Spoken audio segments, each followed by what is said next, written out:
Will America and Britain abandon Israel to punish Benjamin Netanyahu? I ask that question because of the latest developments. Israel is up in arms against Netanyahu. There is rising anger on the ground against the Israeli Prime Minister.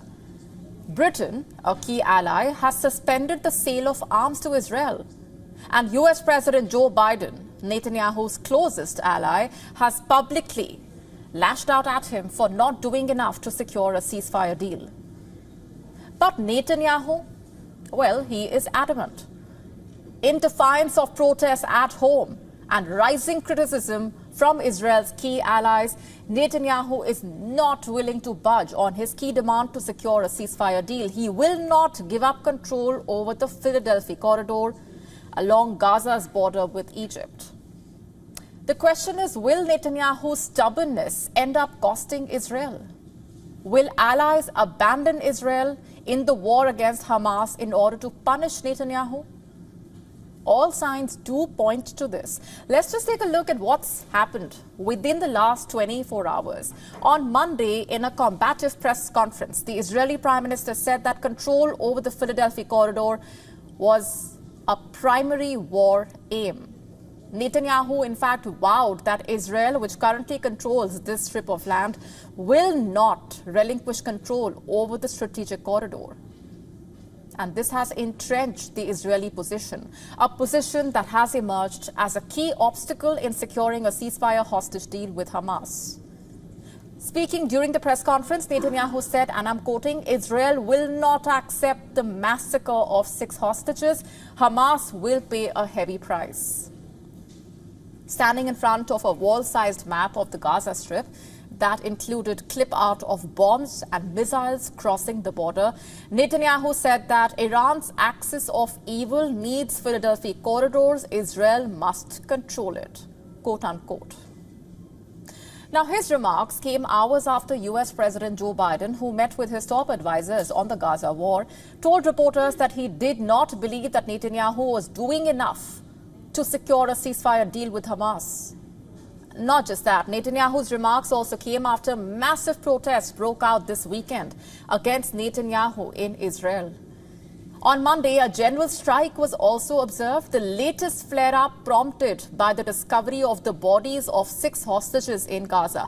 Tens of thousands of Israelis have been protesting, remember, against Netanyahu's government. The handling of the war in Gaza, basically.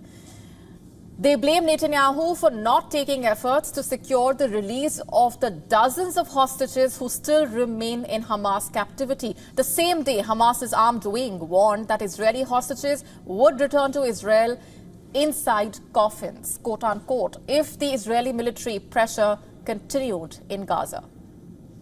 Hamas warned that new instructions have been given to the Hamas guards in charge of the hostages. Speaking to reporters on Monday, US President Joe Biden said that his officials were very close to proposing the final hostage deal to both sides. Truce talks have naturally assumed fresh urgency since 6 hostages' bodies were discovered in Gaza. As per reports, the Biden administration is preparing to propose a sort of take-it-or-leave-it deal, a proposal that, if it failed, could very well mark the end of the US-led efforts to negotiate a ceasefire between Israel and Hamas. Little is known about this new deal. Biden did not reveal much when asked why he thought that a new deal could prove to be successful after months of unsuccessful attempts. Biden reportedly just said, "Hope springs eternal." Indeed, the hostage deaths have heightened hopes of a deal. The White House has said that Biden received a briefing from top-level advisors, including the National Security Advisor and the Secretary of State, where they discussed the next steps in the ceasefire efforts. This is, of course, in collaboration with the co-mediators, Egypt and Qatar. But will the renewed efforts actually bear fruit? So far, Netanyahu has remained defiant over Israeli claims to strategic points in Gaza, and that is despite significant internal pressure to secure at least a temporary ceasefire. On Monday, he apologized to the families of the 6 hostages found dead in Gaza, but then quickly pivoted to defend his government's control over the Philadelphi Corridor. He sees that as a non-starter for a potential ceasefire deal with Hamas. But not everyone shares his views, especially the Israeli opposition leader and former Prime Minister of Israel, Yair Lapid. He has derided Netanyahu's presentation and how, calling it political spin with no relation to reality. He said, and I'm quoting, "Not one professional buys this spin. Not the security personnel, not the international system, not the fighters who are actually in Gaza and know the reality there." You see, the Philadelphi Corridor has only emerged as an Israeli government talking point. In recent weeks, it was not even a part of the plan that Biden had presented in May, which the Israeli government said at the time it had accepted. So why has it become a key sticking point now? Netanyahu calls the Philadelphi Corridor the oxygen pipe for Hamas. Sure, he may be right, but with time running out for hostages still in Hamas captivity, shouldn't saving their lives be the bigger priority than securing the corridor? It's because if a ceasefire were agreed, Ben-Gvir and Smotrich would lead a far-right walkout from the Netanyahu cabinet and the coalition government would fall, removing Netanyahu's immunity against corruption charges he currently faces in Israeli courts, and that is the real hurdle stopping Netanyahu from agreeing to a deal.